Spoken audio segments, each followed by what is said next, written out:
Hello everyone, I am Leelam Chandrakar from zoology department. इस video में हम डिस्कस करेंगे इकोसिस्टम के बारे में। इससे पहले वाली वीडियो में हमने स्टार्ट की थी इकोलॉजी, जिसमें हमने इकोसिस्टम के बारे में थोड़ा सा डिस्कस किया था।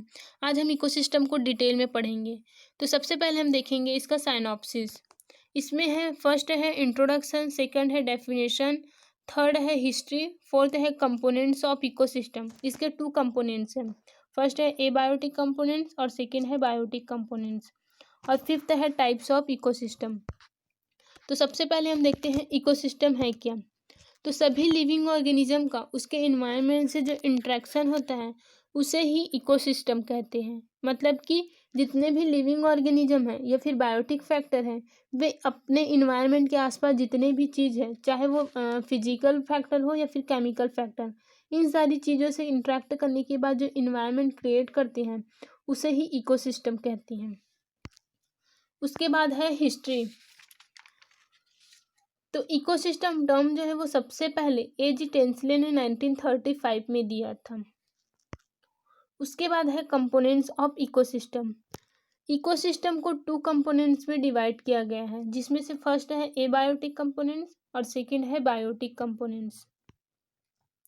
इसमें सबसे पहले हम देखेंगे एबायोटिक कंपोनेंट्स। ठीक है, एबायोटिक मतलब होता है नॉन लिविंग थिंग्स। इसमें सारे नॉन लिविंग थिंग्स को रखा गया है। ठीक है, एबायोटिक फैक्टर को फर्दर 3 पार्ट में डिवाइड किया गया है। इसमें से फर्स्ट है फिजिकल फैक्टर, सेकेंड है इनऑर्गेनिक सब्सटेंस और थर्ड है ऑर्गेनिक सब्सटेंस। उसमें से सबसे पहले हम देखेंगे फिजिकल फैक्टर। फिजिकल फैक्टर के अंतर्गत आता है temperature, humidity, light, atmospheric pressure. Second है इनऑर्गेनिक फैक्टर। इनऑर्गेनिक फैक्टर के अंतर्गत हम पढ़ेंगे वाटर, ऑक्सीजन, कार्बन डाइऑक्साइड और नाइट्रोजन। ठीक है, ये सब इनऑर्गेनिक फैक्टर्स के अंतर्गत आने वाली एलिमेंट्स हैं। थर्ड है ऑर्गेनिक सब्सटेंस। इसमें प्रोटीन, कार्बोहाइड्रेट और लिपिड को रखा गया है। उसके बाद सेकेंड है बायोटिक कंपोनेंट्स। तो बायोटिक मतलब होता है लिविंग थिंग्स। इसमें सारे लिविंग थिंग्स आते हैं। इसके 3 कंपोनेंट्स हैं। फर्स्ट है प्रोड्यूसर, सेकेंड है कंज्यूमर्स और थर्ड है डिकम्पोजर्स। तो सबसे पहले हम देखते हैं बायोटिक कंपोनेंट्स क्या है। तो बायोटिक मतलब होता है लिविंग कम्युनिटी। इसमें सारे लिविंग ऑर्गेनिज्म को इंक्लूड किया गया है। तो वे कंपोनेंट्स जिनमें मेटाबॉलिक एक्टिविटी की प्रोसेस सही तरीके से कंप्लीट होती है उनको बायोटिक कंपोनेंट्स कहते हैं। इसमें एनिमल्स और प्लांट्स को रखा गया है। ठीक है, बायोटिक कंपोनेंट्स के 3 कंपोनेंट्स हैं, जिसमें से फर्स्ट है प्रोड्यूसर, सेकेंड है कंज्यूमर्स और थर्ड है डिकम्पोजर्स। इसमें सबसे पहले हम देखेंगे प्रोड्यूसर्स।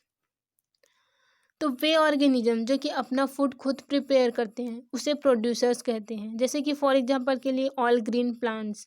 इनमें वे सारी ग्रीन प्लांट्स आते हैं जो सनलाइट से एनर्जी लेकर फोटोसिंथेसिस की प्रोसेस के थ्रू अपना फूड खुद प्रिपेयर करते हैं, इसलिए इन्हें ऑटोट्रॉफ्स भी कहते हैं। ऑटो मतलब होता है सेल्फ और ट्रॉफिक मतलब होता है फीडर। मतलब जो अपना फूड खुद प्रिपेयर करते हैं, खुद बनाते हैं, उसे ऑटोट्रॉफिक या फिर प्रोड्यूसर्स कहते हैं। उसके बाद सेकंड है कंज्यूमर्स। तो वे ऑर्गेनिज्म जो अपने फूड के लिए दूसरे ऑर्गेनिज्म पर डिपेंड होते हैं उसे कंज्यूमर्स कहते हैं। इसे हेट्रोट्रॉप्स भी कहते हैं। हेटेरो मतलब होता है अदर और ट्रॉफिक मतलब होता है फीडर। मतलब कि जो अपना फूड किसी दूसरे ऑर्गेनिज्म से प्राप्त करते हैं उसे हेटेरोट्रॉप्स या फिर कंज्यूमर्स कहते हैं। ये 3 टाइप्स के होते हैं। फर्स्ट है प्राइमरी कंज्यूमर, सेकेंड है सेकेंडरी कंज्यूमर्स और थर्ड है टर्सरी कंज्यूमर्स। इसमें सबसे पहले हम देखेंगे प्राइमरी कंज्यूमर्स। तो वे ऑर्गेनिज्म या फिर वे एनिमल जो अपना फूड प्लांट से लेते हैं उसे प्राइमरी कंज्यूमर्स कहते हैं। ये पूरी तरह से हर्बीवोरस होते हैं, मतलब कि शाकाहारी होते हैं। जैसे कि फॉर एग्जांपल के लिए गॉट हो गया, ग्रास ऊपर, काऊ, रैबिट, ये सब प्राइमरी कंज्यूमर्स के एग्जांपल हैं। उसके बाद सेकेंड है सेकेंडरी कंज्यूमर्स। तो वे ऑर्गेनिज्म जो अपना फूड प्राइमरी कंज्यूमर से प्राप्त करते हैं उसे सेकेंडरी कंज्यूमर्स कहते हैं। जैसे कि फॉर एग्जांपल के लिए फ्रॉग, स्नेक, ये सब सेकेंडरी कंज्यूमर्स के एग्जांपल हैं। उसके बाद थर्ड है टर्सरी कंज्यूमर्स। तो ऐसे एनिमल्स या फिर ऐसे ऑर्गेनिज्म जो अपना फूड सेकेंडरी कंज्यूमर से कंज्यूम करते हैं उसे टर्सरी कंज्यूमर्स कहते हैं। टर्सरी कंज्यूमर जो है वो पूरी तरह से मांसाहारी होते हैं, जैसे कि फॉर एग्जांपल के लिए लायन हो गया, टाइगर, ये सब टर्सरी कंज्यूमर्स के एग्जांपल हैं। उसके बाद the next component is decomposer. ठीक है, डिकम्पोजर क्या है? तो इसमें सारे बैक्टीरिया और फंगस आते हैं जो डेथ ऑर्गेनिज्म के बॉडी में पैरासाइट के फॉर्म में पाए जाते हैं। मतलब जब प्रोड्यूसर्स और कंज्यूमर्स की डेथ हो जाती है तो उसके death organic and inorganic matter को सिंपल सब्सटेंस में तोड़ देते हैं। इस प्रकार से ये तत्व जो है वो वापस से इन्वायरमेंट में पहुंच जाते हैं। तो जो डेड ऑर्गेनिज्म को डीकम्पोज करते हैं ताकि डीकम्पोज प्रोडक्ट जो है वो दोबारा से सॉइल में चले जाएं और सॉइल में न्यूट्रिएंट आए और फर्दर ग्रीन प्लांट्स ग्रो करें। तो ये एक साइकिल जो है वो मेंटेन रहते हैं। इसका एग्जांपल है फंजाई और बैक्टीरिया। उसके बाद सेकंड है एबायोटिक कंपोनेंट्स। ठीक है, एबायोटिक कंपोनेंट मतलब जिनमें जीवन नहीं पाया जाता, वे एबायोटिक कंपोनेंट्स होते हैं। तो इकोसिस्टम में पाए जाने वाले नॉन लिविंग थिंग्स या फिर निर्जीव पदार्थों को इसमें रखते हैं। ये बायोटिक कंपोनेंट्स ये एबायोटिक कंपोनेंट जो है वो बायोटिक कंपोनेंट के लिए बहुत ही इंपॉर्टेंट होता है। इकोसिस्टम में प्रेजेंट जो एबायोटिक कंपोनेंट्स है उसको 3 पार्ट में डिवाइड करते हैं। फर्स्ट है फिजिकल या फिर क्लाइमेटिक फैक्टर, सेकेंड है इनऑर्गेनिक फैक्टर और थर्ड है ऑर्गेनिक कंपाउंड। इसमें से सबसे पहले हम देखेंगे क्लाइमेटिक या फिर फिजिकल फैक्टर।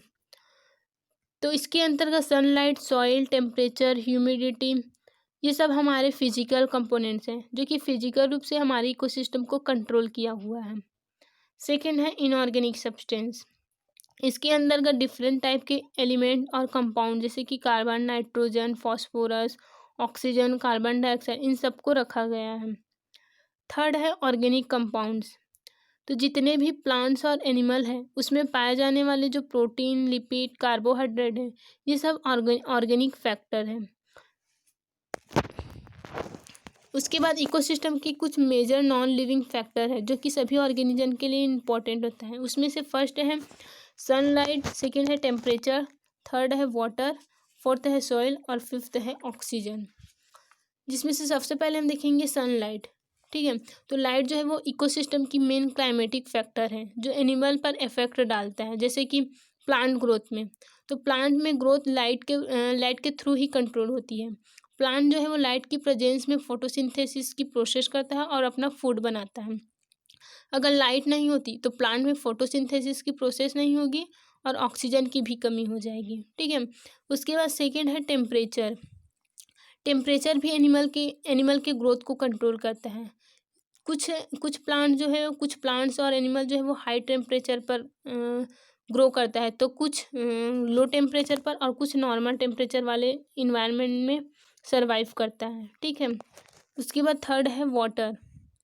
वाटर जो है वो सभी ऑर्गेनिज्म के लिए इम्पोर्टेंट फैक्टर है और हमारे बॉडी का लगभग 70 से 90% पार्ट भी वाटर के ही बने होते हैं। ठीक है, फोर्थ है सॉइल। सॉइल जो है वो प्लांटेशन में यूज़ होता है। उसके बाद है ऑक्सीजन। ऑक्सीजन भी सभी एनिमल्स के लिए एक इम्पॉर्टेंट एलिमेंट्स है। एनिमल जो है वो रेस्पिरेशन की प्रोसेस के थ्रू ऑक्सीजन लेते हैं जो कि ऑक्सीजन हमारी सेल्स में जाकर फूड को ऑक्सीडेशन करता है और जिससे एनर्जी रिलीज होते हैं। इस प्रकार से ऑक्सीजन जो है वो सभी एनिमल्स के लिए एक इम्पॉर्टेंट एलिमेंट्स है।